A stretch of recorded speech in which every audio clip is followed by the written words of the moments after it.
উদ্দেশ্যে 3 ঘন্টা লেগেছিল এই ভিয়েনাতে আসতে।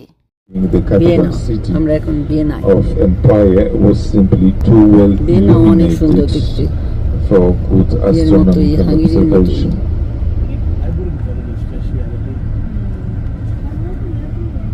দারুণ, কেমন পানি, ভালো কাটালো, পানিগুলিকে সবুজ। হাঙ্গেরির সাথে অনেকটা মিল আছে অস্ট্রিয়ার এই ভিয়েনা শহরটি। এই নদীটাই কিন্তু যে হাঙ্গেরিতেও দেখছি, কিন্তু এটা হলো একটা খাল। টিউন রুটিগুলো This is Danube River, yes. Danube Canal. As I mentioned, the Danube in Vienna is divided. Danube Canal, ভালো কাটাল আছে Danube Canal-এ। ভিয়েনাতে এসে দেখলাম ভিয়েনার এই বিল্ডিংগুলো হচ্ছে অনেক হাই-ফাই বিল্ডিং, অনেক উন্নত মানের, খুবই সুন্দর।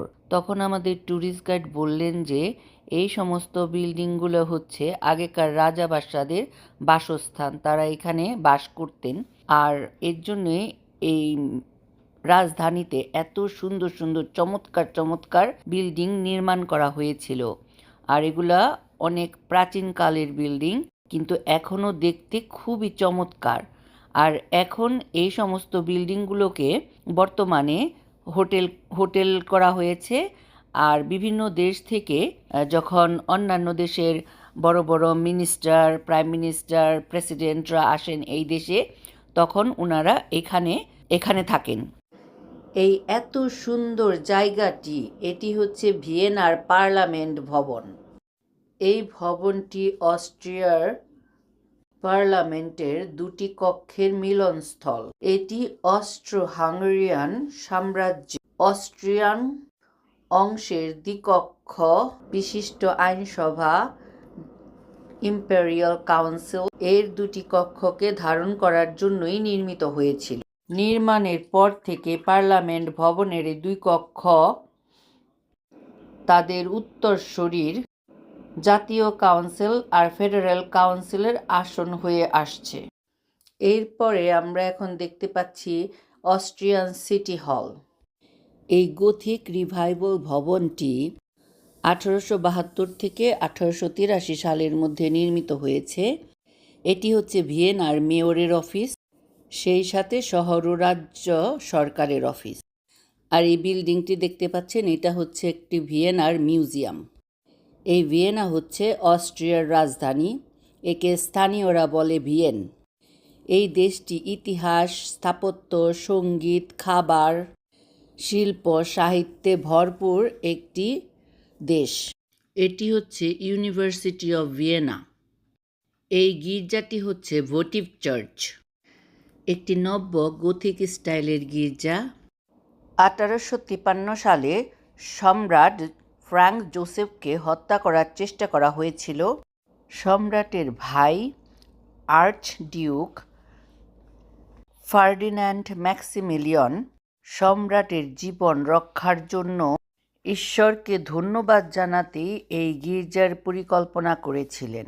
গির্জা নির্মাণের পরে 1879 সালে সম্রাট ফ্রাঙ্ক জোসেফ ও তার স্ত্রী সম্রাজ্ঞী এলিজাবেথের 25 বছরের সিলভার জুবলিতে এই গির্জাটি উৎসর্গ করা হয়েছিল। এই শহরটিও দানিউব নদী বা খালের কিনারায় অবস্থিত। যেমনটি দেখেছি হাঙ্গেরিয়ান বুদাপেস্টটিও দানিউব নদীর কিনারায় অবস্থিত, ঠিক তেমনি এই শহরটিও, এই ভিয়েনাও দানিউব নদীর তীরে অবস্থিত। শহরের বেশিরভাগ 18 শতকের বারোক ভবন সম্রাজ্ঞী মারিয়া তেরেজা এবং 19 শতকে সম্রাট ফ্রাঙ্ক জোসেফের অধীনেই নির্মিত হয়েছিল। সম্রাটদের নির্মিত বলেই এই বিল্ডিংগুলা এতটা রাজকীয়, এতটা সৌন্দর্যময়, এতটা ঐতিহ্যবাহী। এখানে আরেকটি জিনিস দেখে ভালো লেগেছে, এই যে বাস স্ট্যান্ডগুলো আছে এর উপরে সব গ্রিন গাছ লাগানো হয়েছে। এখন হয়তো বা হলুদ হয়ে গেছে, কিন্তু সামারে সুন্দর গ্রিন হয়ে থাকবে। গ্রিন গাছগুলা দেখতে খুবই সুন্দর লাগে।